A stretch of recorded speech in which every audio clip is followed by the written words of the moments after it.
अस्सलामु अलैकुम वरहमतुल्लाहि वबरकातुहू। मैं हूं अब्दुल खालिक और आप देख रहे हैं मदनी चैनल। कैसे हैं तमाम अहबाब? उम्मीद इंशाअल्लाह बखैर होंगे और मेरी दुआ यही है कि अल्लाह तबारक व तआला आपको आफ़ियत के साथ में रखे। मोहतरम हज़रात, मैं वक्तन फ़ौक्तन जो है इस पे हर तरह की वीडियोस गिरता हूँ, आपको मालूम है, और ख़ासकर दवाइयों के मुतालिक मैं वीडियोस गिरता हूँ। तो आज भी इंशाअल्लाह आप हज़रात के सामने बहुत ही ख़ास नुस्खा, जिसकी वजह से लोग बहुत परेशान हैं, वो सही नहीं हो पा रहे, दाद खाज खुजली का ये नुस्खा आप हजरात को दे रहा हूँ और इतना शानदार है, बिल्कुल घर में कहीं भी जाने की ज़रूरत नहीं है।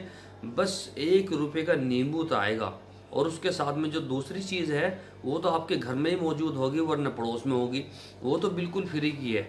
तो आप जो है इस वीडियो को पूरा देखिएगा और दूसरों को भी शेयर कीजिएगा, ताकि दूसरे लोग भी इससे फ़ायदा उठा सके, इस्तिफ़ादा कर सके और आपको उसका सवाब भी मिले, और जो है यह आपके लिए सदका जारिया भी होगा।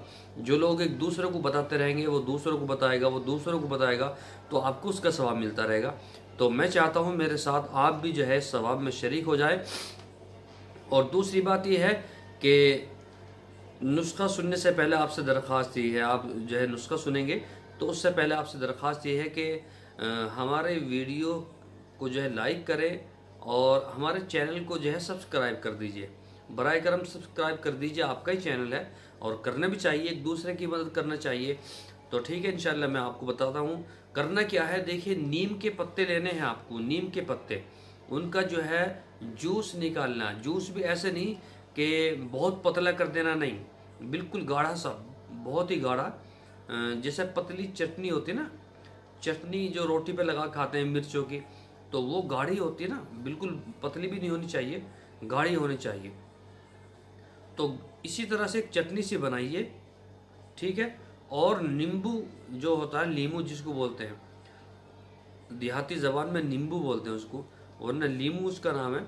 तो उसको एक कम से कम आप जो है 50 ग्राम में आधा नींबू, 50 ग्राम में 50 ग्राम पत्ते लीजिए, उनकी चटनी बनाइए और आधा नींबू जो है उसके अंदर जो है मिक्स कर लीजिए, बेहतरीन करके मिक्स कीजिए, ठीक है।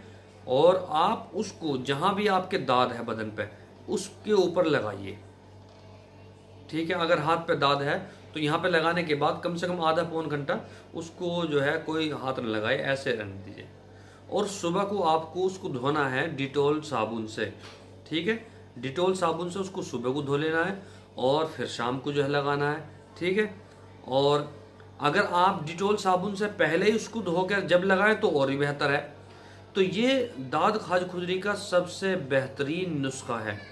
और जो हजरत हमारी दवाई शुगर की हमारे से मंगाते हैं, आपको मालूम है वो इतने की है, और जो मर्दाना ताकत की दवाई वो भी इतने की है, और पूरा अगर पैकेज लेते हैं तो इतने का, सबको मालूम है, ठीक है। तो हमारे नंबर पर रब्ता कर सकते हैं और हमारे वीडियो को, जो हमारी वीडियो को लाइक ज़रूर कीजिए और कमेंट्स करके हमारा हौसला अफजाई कीजिए और चैनल को सब्सक्राइब ज़रूर कीजिए, क्योंकि ये आपका ही चैनल है। एक दूसरे की मदद करेंगे तो अल्लाह तबारक व तआला हमारे सब के अंदर जो है मोहब्बत जो है पैदा कर देंगे, ठीक है। इंशाअल्लाह कल फिर मुलाकात होगी। अस्सलामु अलैकुम वरहमतुल्लाहि